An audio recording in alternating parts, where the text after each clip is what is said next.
Welcome to everyone. My name is Ben Townsend with Tracker Products. This is our 27th Wednesday webinar now. We started it on March the 19th of last year. I had no idea that Corona would still be rolling along a year later and we would still be doing online webinars and that people would still be showing up to them. So I'm thrilled to have you here. My assumption is the content is somewhat appealing because people are still showing up. So as long as people show up and are interested in what we're talking about, we're going to keep putting it out. But I also want to let you know that we have a couple of different Wednesday webinars that some different groups in our company are doing. So you can check out evidencemanagement.com if you want to look at their webinar series. Essentially, every other week we're producing something in the way of a webinar with different topics and different information that we hope you'll find valuable. So nonetheless, today's topic, we're going to dig into 10 things that your RMS will not do. And this is based on an article that we wrote a while ago titled "Just Use the RMS System." And it's something we often hear in the evidence world. I feel for clients of ours that call me on the phone and they are dealing with the fact that their agency has simply made the decision that going forward, we don't want to spend the money on an evidence management system. We just want you to use the RMS system.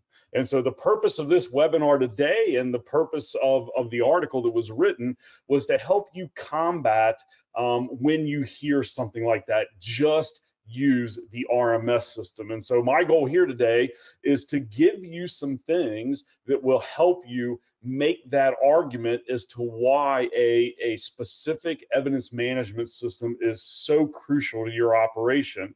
And maybe, when this video is produced and we put it out on YouTube, if you're ever facing it, you can just send this webinar link along and say, hey, here's a really good video that I would like you to watch to help dig into why we would or would not make that decision, at least to have some thought into it. So I have a list of 10 things that I want to present to you. I don't suggest that they're in any particular order, but we're just good. These are 10 things that I thought were really important to consider. And the first one is number 10. The number 10 thing that your RMS system will not do is LIMS. And you may be thinking, what in the heck does LIMS, Laboratory Information Management System, what does it have to do with evidence management, and why would I make that argument? And here is my argument in regard to that, is that there is not a single lab, as far as I know, anywhere in the country, a lab that does testing and they take evidence in and they're doing all sorts of critical analysis on evidence. I do not believe, and if somebody knows differently, please tell me, that there is a single lab in the entire United States that is using the RMS system as a LIMS system or a pseudo LIMS system. And that is simply because LIMS systems are specialized software products that focus on the needs of a lab and do all types of work that an RMS would never do or even try to replicate. So think about your ballistics department. Do they use the RMS system for ballistics testing? What about latent prints? I mean, these are highly specialized units within your department. Do they use the RMS system for ballistics or latent print testing? And the answer to that is no. And so the question becomes, why is it that evidence rooms are not considered specialized area of the department with specialized needs? Because inevitably, the number one factor that goes into just use the RMS system is generally the cost. So they're simply faced with, I've got a free option over here versus a paid option. I like the free option better. And if that's the only criteria that is ever applied to making that decision, I understand the criteria. I'm just saying it really hampers your operations when simply the cost is the factor. And I sort of have a hilarious thought.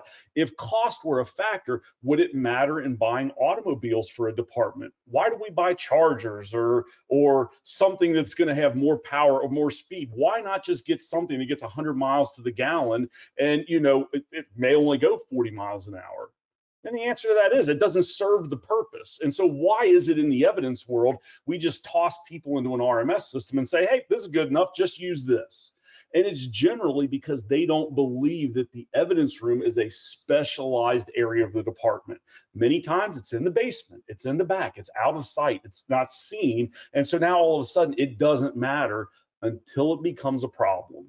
So that's my number one argument, is that LIMS is not a part of RMS. Why is EMS, or evidence management system, why do people think that that's just an easy jump right into that?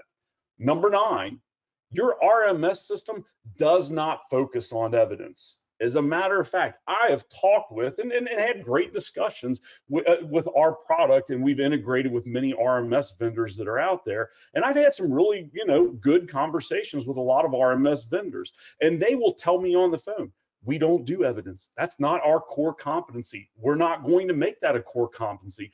We don't focus on evidence. I have even had RMS vendors on the phone. So there will be a party of 3 of us, where there's me as the EMS vendor, the RMS vendor will be on the phone, and the agency will be on the phone. And I have had RMS vendors argue on behalf of going with a product like ours because they don't focus on evidence management. In fact, most of RMS vendors will simply say, if you just need the basics, well, great, then our product will do that. So my question becomes, what do they mean by the basics? And I know what they mean by the basics. It means an absolute bare bones. It does chain of custody. It allows you to create storage locations, and they may call it evidence management. And probably the people on the phone here understand that is the simply bare bones statement of we do evidence management, which is we do chain of custody. But that is not evidence management by any stretch of the imagination. Number 8, your RMS system will lack pertinent data about evidence. What do I mean by that? The basic package of the RMS system, it will lack critical data components when you're collecting information on guns, drugs, and money, unless they allow you to customize their product to a great degree. Many of them don't. And then in that case, you have to figure out what all the pertinent data collection fields are. So I put a screenshot over here on the right-hand side of the screen just to simply point out, this is what our drug entry form looks like. So in our system, when you enter a drug, we're getting a lot of information about the packaging type, the number of pills, the grams, because we're trying to summarize all of this stuff up. And that's just drugs. That doesn't get into currency and firearms and some of the other specialized things that you deal with. And so lacking that pertinent data, as you're going to see here in a minute as I continue to make some of my arguments, you're going to see where that begins to really create a problem. Number 7, and this may be an older statement, I still believe it to be valid, but there are RMS systems out there that will allow you to generate barcode labels, but they have no scanning capabilities. And that is an insane concept, that a software product would allow you to generate a barcode. And you know why they do that? Because it looks like you're doing something. You expect to see barcodes on evidence, but no joking, there are systems out there that will generate a barcode label, but you don't do anything with it other than it looks good when somebody comes in the room and they think that you're on top of your game because they see a barcode. So that's something to be very, very aware of. Barcodes are essential for processing evidence, large amounts of evidence. We use that to move through this stuff and move it in and out with accuracy. And if you're not doing barcode scanning, oh my goodness, you're bringing in all sorts of potential, heinous situations. I have somebody asking if there's audio. I assume Max audio is coming across, because I'm only getting one person asking that. I assume we're good on audio. That's correct. I can hear you loud and clear. Okay, well, we have a lot of people on here that I assume are listening, because last time I did a presentation, we did not have video. And so I found out about 10 minutes into it that we were operating without video. I'm glad to say that has been resolved. And for Bree Wagner, who's on here, hopefully you got your audio worked out, because we are pumping audio out. All right, let me move into number 6, the thing that your RMS system will not do. And by the way, when I say these things, I'm not speaking about every RMS vendor in the country. There's probably 1,000 of them out there. All of my 10 scenarios I would suggest are probably generally true, but not absolutely in every case true. All right, I do want to make that side note because I don't want somebody to call me up and be like, oh no, our RMS system, you do barcode scanning, because I'm sure it's out there. I just, for those that don't have that, that becomes really problematic. All right, moving into number 6, your RMS system, and this one I'm a little more comfortable saying, does not have mobile capabilities. Okay, certainly does not have iOS and Android mobile apps for evidence entry. And the reason I make that statement is because historically, most software, but certainly older RMS systems, have historically been on-premise applications. They're installed in your building, they run inside your building, and you certainly have access to them from computers that are attached to your building. But mobile applications, RMS vendors are really behind on that. And the reason I say they're behind is because most of them are still not even in a cloud model. Now, they are certainly moving in that direction, and a lot of them are there, but the mobile apps tend to lag way behind getting into the cloud. And so, and the reason that I believe that that is so critically important is because we see many operations out there. They do not enter evidence, they do not begin chain of custody until the officer or the collecting person is back in the police department with the evidence. And in some cases, we've seen that be multiple days after the evidence is collected. The reason mobile capabilities are so important is because we believe that you should be entering evidence, information about the evidence, even pictures about evidence, almost before you even touch the evidence. We want that record of collection. We want that chain of custody to be the moment you lay your hands on that. So having mobile apps that allow you to enter evidence out into the field and take pictures, it's going to cut down on all of those potential problems of, hey, something was lost in transit, something got left in somebody's trunk, something went wrong, and in even crazier scenarios where evidence is collected by Officer A, it is handed to Officer B, he transports it back to the evidence department, and he enters it when he gets back. How many hands, how many people have touched that evidence before a record of that collection is entered? And oh my goodness, if you want to introduce doubt and all sorts of possibilities, problems into your situation, have multiple hands touching it and multiple people transporting it before it's ever entered into the software. And you have a recipe for a nightmare right there, because it'll just be a matter of time before something pops up and you have a problem. Okay.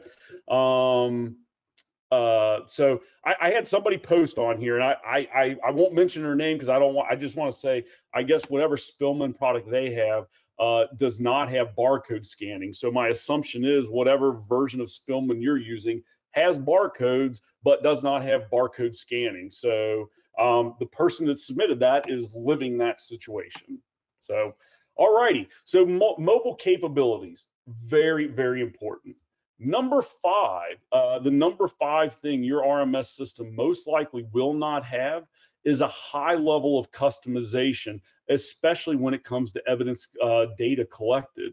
Okay. And so now I say a high level of customization, and that sort of introduces a problem. What I call customization and what somebody else calls customization may be different. What I mean by customization, I mean I can build data collection fields on the fly. As a matter of fact, I can build sort of workflow customization where, and I always go with a really wild example here. Let's just say that I live in California and all of a sudden there's a string of surfboards being stolen all over the state, and the chief makes the mandate. Hell, listen, when we enter information about surfboards, we really need to get particular about the surfboard. As a matter of fact, I'm in Kentucky. I don't know anything about surfboards, so I'm going to show my complete ignorance. I'll assume that if there's longer ones and there's skinnier ones, and if it's a longer one, I may ask a different question about, well, if it's a long one, does it have this particular piece on it? Now you're sitting there thinking, why in the world would we ever collect that? And my point is, it doesn't matter if everybody at large would collect that. You could go to wherever you're at in the world and pick some scenario that's specific to you, and that is important to you. In California, that may be important to them, and it may only be important to one agency. But the point is, they have the ability in our product to go in and spin up data collection fields that says, hey, is it a surfboard? If it is a surfboard, answer these questions. And if you answer yes to this one particular question, maybe does it have a serial number on it? You know, if you say it's this particular type of board, does it have this serial number on it?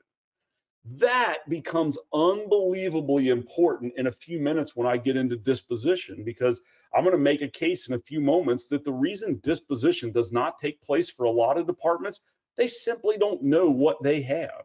And even if they do know what they have, they don't have a lot of granular details on what that evidence is.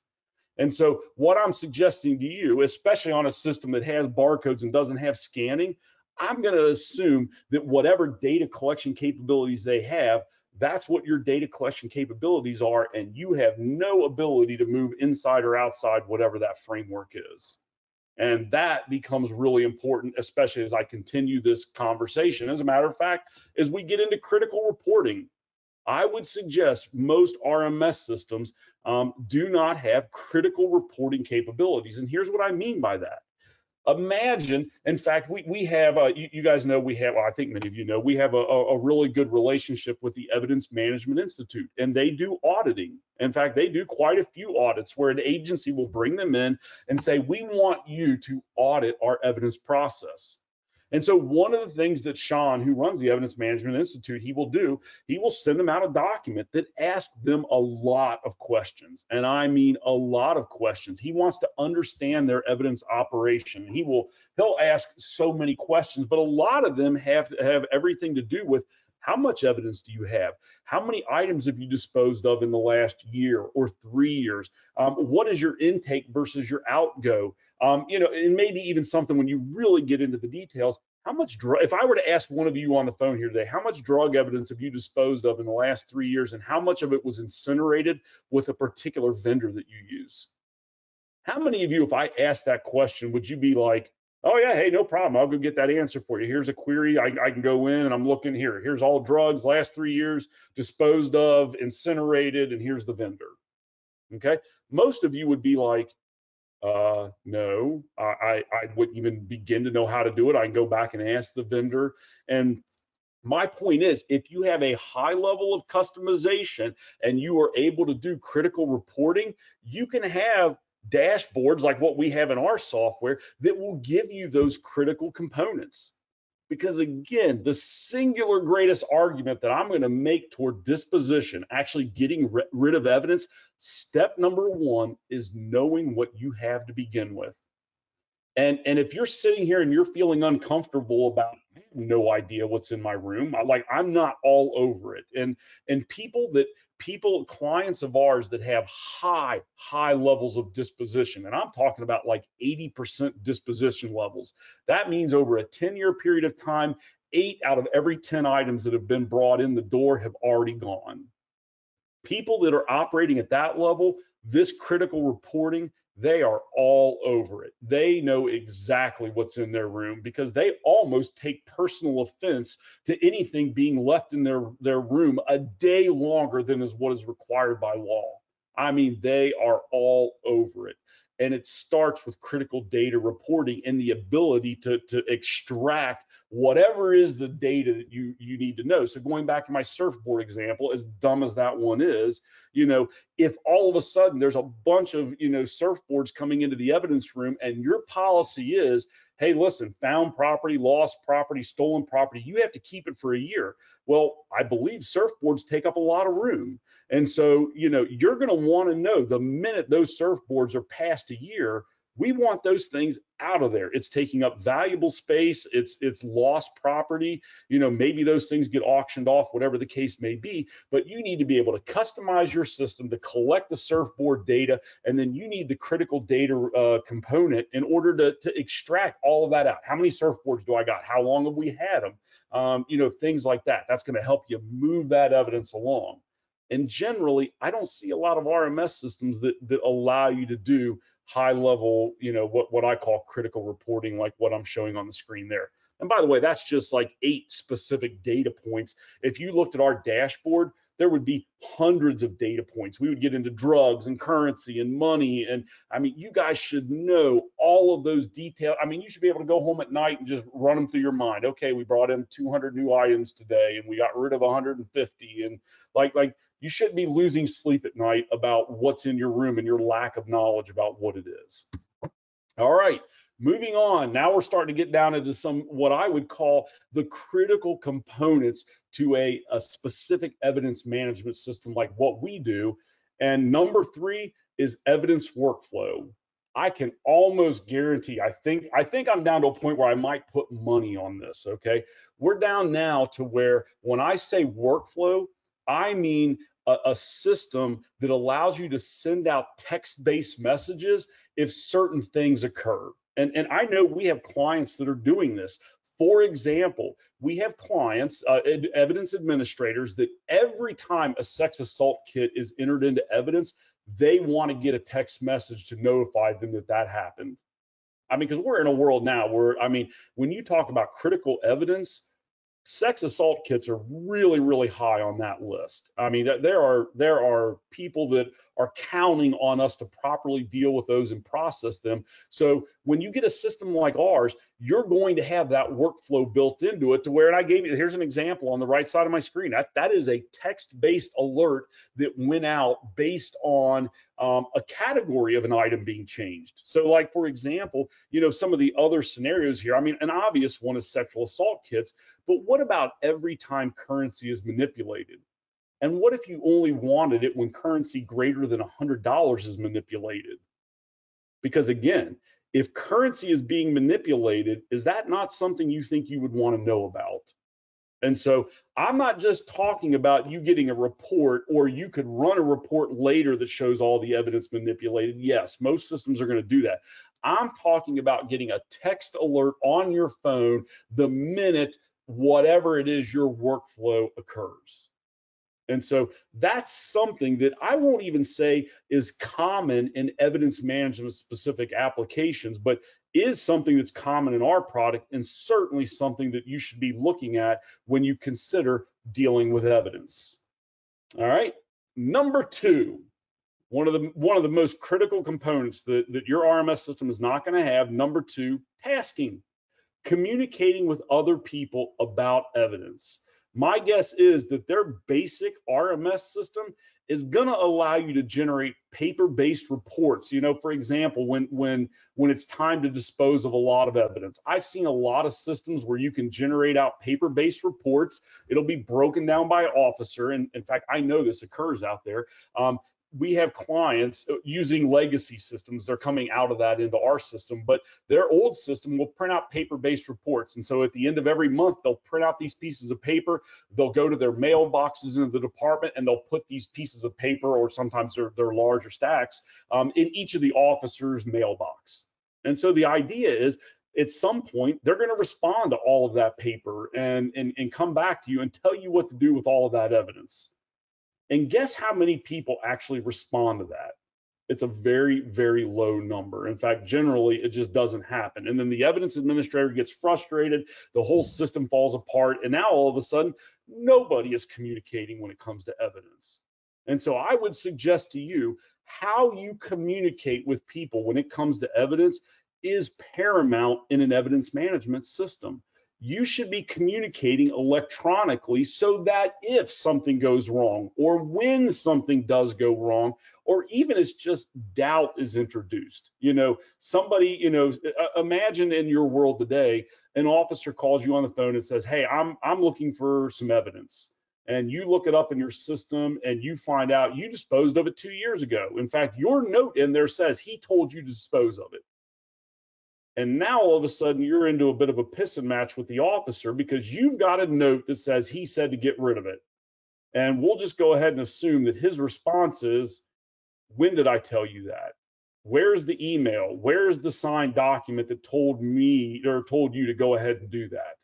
And now all of a sudden you're digging through old emails, frantically, by the way, or you're digging through old paperwork that would have something written on it. And now you can't find it.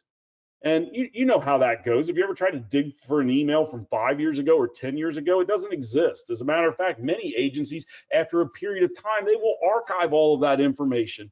Information in the evidence world that never goes stagnant. We never have a statute of limitations on records being kept as far as when did I dispose of that evidence. Now, I know that statement's not always true. Just give me some latitude on that, because I know that's, somebody's not going to be like, well, it happened 20 years ago. Well, where's your proof? But certainly something from a couple of years ago is very valid. And so in a system like ours, all communication, and I mean everything, whether it's I need to pick up evidence to go to court, if you need something done, you're going to generate a task in the software. And that way there's always a record against the piece of evidence that you asked for that to be done. And so agencies that are using tasking within our system, they're not having the problems with the paper going around and having problems with people not responding, because they've been trained on how to do tasking, and all of the communication takes place within the software. All right. Before I get into my last one, I don't see any notes in here. Have I missed anything, Max? Anybody throwing anything out? I don't think I've missed anything. I think we're good to go. All right. Well, let's get into what I would say is the number one thing that your RMS system will not do. I would argue for the next 2 hours. I know nobody will be here by the time I'm done arguing, but I could easily argue for the next 2 hours why auto disposition is the most important feature that you would want in any evidence management system, and how they go about helping you dispose of evidence. And the reason I make that argument is because most evidence administrators would argue the number one problem I deal with is evidence disposition. I've not seen one RMS system anywhere that even begins the tackle of automating or making a technical process out of getting rid of evidence. And when you don't have any sort of automated process in place, you have a disaster on your hands. All right. And so auto disposition in our software is the process of bringing officers into the disposition using tasking, using critical reporting to automate evidence disposal. And I'm just telling you right now, if you were to look at 100 of our clients that have implemented our product, out of the hundreds and hundreds that have implemented it, the number one difference between those that are using our product, I would say to a high level, and those that are not making use of all of the features, is going to be auto disposition. Now, I put a screenshot on the screen. This is an agency using our software, and if you look at that graph, you can see that in any given month, they're bringing in about 16 to 1,700 pieces of evidence. So it's a larger operation. I mean, not the largest I've seen. I mean, we've got organizations that are bringing in 20,000 pieces of evidence a month. So this is a sizable organization bringing in 1,600 pieces of evidence a month, and that's the green line, by the way. And look at that blue line. That represents the amount of evidence they're disposing every month. And you can see in most months, they are getting rid of more evidence than what they're bringing in. And I will argue all day long that the only reason they're pulling that off is because they're using the auto dispo feature of the product. And so if I were to show you 100 graphs from 100 of our clients, if you look at clients that consistently have blue lines above the green lines, they're using auto disposition. And if they're not, more often than not, their green line is higher than the blue line. It's just inevitable, because automating that process and it takes a bit of effort. Okay, auto disposition is not just a switch you flip and it just works. It takes a consistent effort of keeping on top of it and making sure that it's sort of a well-oiled machine. But when you implement it, it'll change your life. I'm telling you, it'll change it in incredible ways. You will go from not disposing evidence or disposing low amounts, or very simply not disposing as much as what you bring in every month, to where you are consistently above that mark. And I can also affirmatively say auto disposition is a feature that is not in any evidence or any RMS system that I have seen anywhere in the country. Spillman, any one of the other systems that are out there. It simply does not exist. All right. I have one bonus thing that I want to bring up. This is not in the top 10, but it's something that I think is of critical importance that I simply want you to consider if you're fighting going to the RMS system. And that is when you need support or when you need help. Can you imagine calling your RMS vendor and getting them to help you with setting up your evidence room or making suggestions about the best and most compliant way to do things? And you are absolutely not going to get that with your RMS vendor. If you go with our product, or you already have our product, you understand when there's a problem or something has been lost, and you pick up the phone to call somebody, the person on the other end of the phone, in fact, in our case, most likely the person you talk to has probably run an evidence room before. You know, some of our employees were evidence administrators at police departments. You know, we tend to hire those types of people because they've got a lot of experience in how to handle this stuff.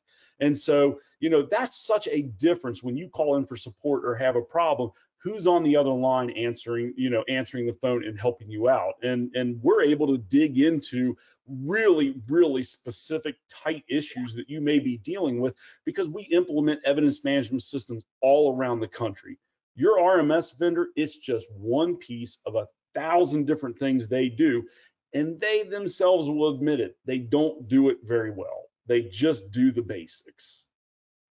And so I hope whoever's listening to this message, whether it be today or down the road, if you are in a position where you're making a decision about whether or not to just get an RMS system or go with an evidence management product like what we have, I would simply implore with you that the evidence administrator and the evidence division is not just a basic operation that doesn't have a lot of upfront value. You will find their value when something goes wrong.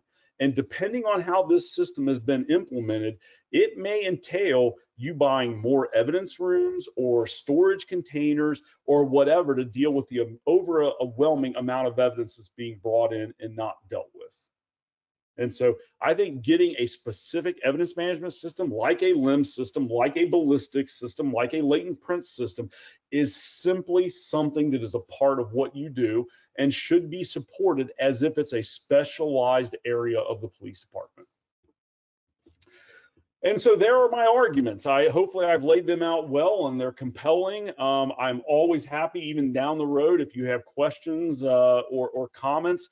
My email is ben@trackerproducts.com. I think it's back here. Let me scroll back to the first screen. I think that I have that on there. I do not have my email on there, and I need to update that, Max, in order to get my email on there. But it's ben@trackerproducts.com. So just look at trackerproducts.com right there. Put a Ben at in front of it, and I am always happy to answer questions or get you in touch with the right person to help you out.